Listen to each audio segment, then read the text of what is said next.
Bonjour, je suis Sabrina Benbrahim, professeure de physique-chimie au collège d'Alice Guy, notamment en classe de 6e 2 et 6e 5. J'accompagnerai donc vos enfants tout au long de cette année dans cet enseignement de sciences. Alors, la physique-chimie en 6e, c'est la fin du cycle 3. Il va donc s'agir de consolider des acquis de CM1 et de CM2, mais en découvrant ou en approfondissant certains aspects. Tout d'abord, on va avoir le temps de développer la démarche expérimentale. On verra plus tard qu'en demi-groupe, on va avoir accès à du matériel, à des conditions de travail qui vont vraiment nous permettre de mettre en œuvre la démarche scientifique par l'expérience, les hypothèses, etc. Je vais également les encourager à questionner le monde qui les entoure énormément, développer leur esprit critique en les incitant à se poser des questions, à se demander si ce qu'ils entendent est possible, s'ils peuvent se fier à telle ou telle source. Et enfin, évidemment, un des grands enjeux de l'enseignement scientifique désormais est de sensibiliser les élèves et les futurs citoyens aux enjeux environnementaux qui les entourent. Pour tout cela, on articulera l'année autour de trois thèmes. Le voyage autour du monde, en route pour l'espace et enfin magique, non scientifique. Au cours de ces trois thèmes, je m'appuierai sur des héros réels ou fictifs pour les emmener un petit peu partout dans ces différents champs scientifiques. Et ces héros réels ou fictifs nous permettront de faire du lien avec les autres disciplines. Par exemple, on a commencé notre thème voyage autour du monde par un chapitre qui s'intitule Le Tour du monde en 80 jours. On part donc avec Phileas Fogg, le héros de Jules Verne, découvrir un petit peu le monde qui nous entoure, la forme de la Terre et les moyens de transport. Concrètement, je retrouverai vos enfants 1 heure par semaine en classe entière.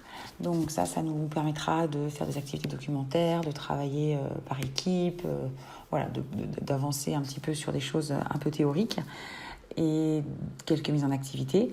Et je les retrouverai également 1 heure toutes les 2 semaines en demi-groupe, soit environ 12 élèves.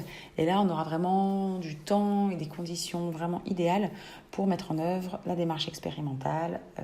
On aura accès à du matériel, etc.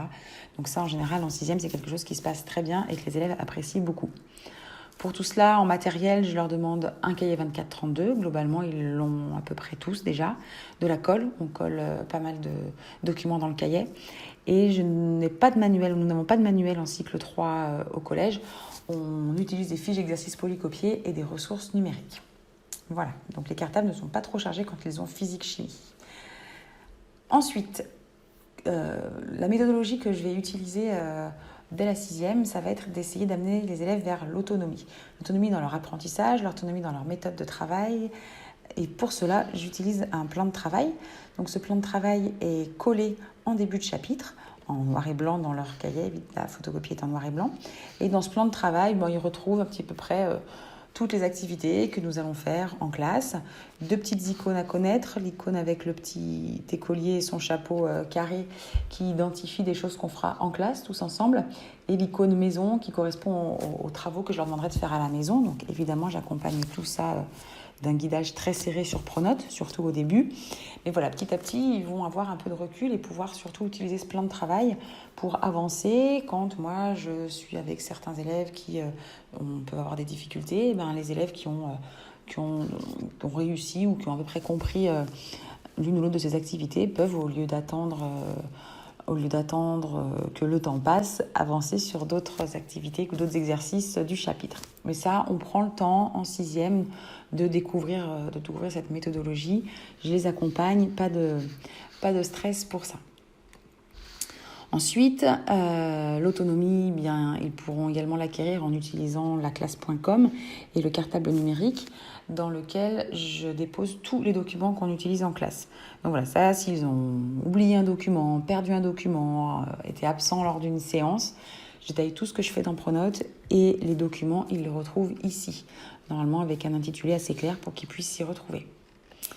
Et enfin, je leur propose également des ressources numériques supplémentaires via un petit site que j'ai fait pour eux. Voilà, donc la page d'accueil, c'est celle-là. Le lien vers cette page d'accueil est dans page de garde de leur cahier de physique-chimie. Ils l'ont collé en tout début d'année.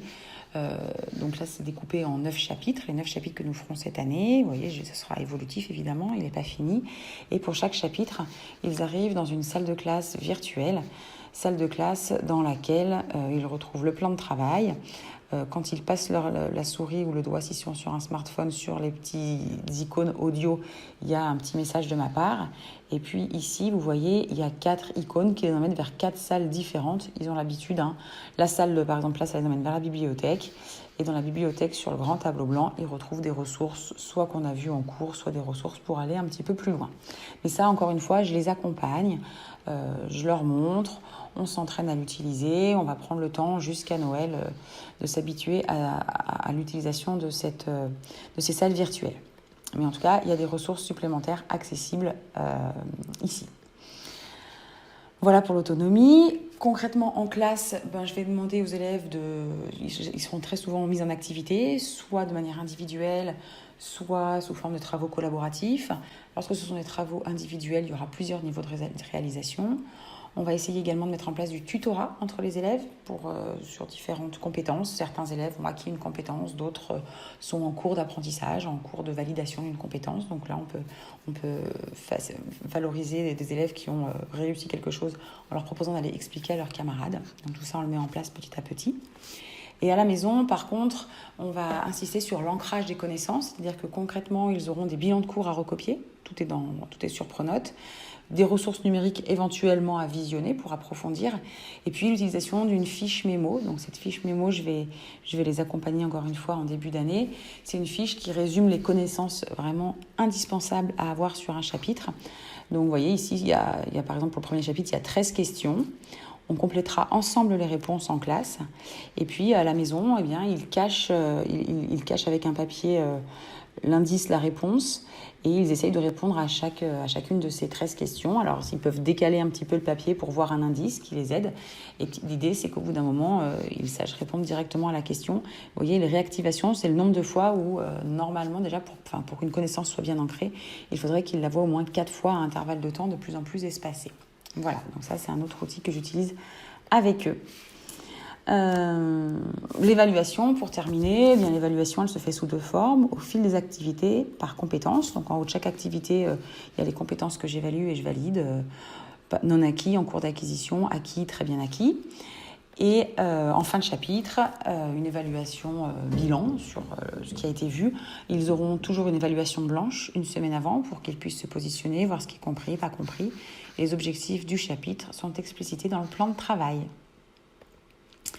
En conclusion, la physique-chimie en 6e, c'est développer la curiosité des élèves, encourager leur questionnement, découvrir la démarche scientifique et éventuellement le partager en famille lorsqu'ils rentrent le soir du collège. Voilà, j'espère que tout était clair. N'hésitez pas à me poser des questions via la boîte mail de laclasse.com si besoin. À bientôt. Au revoir.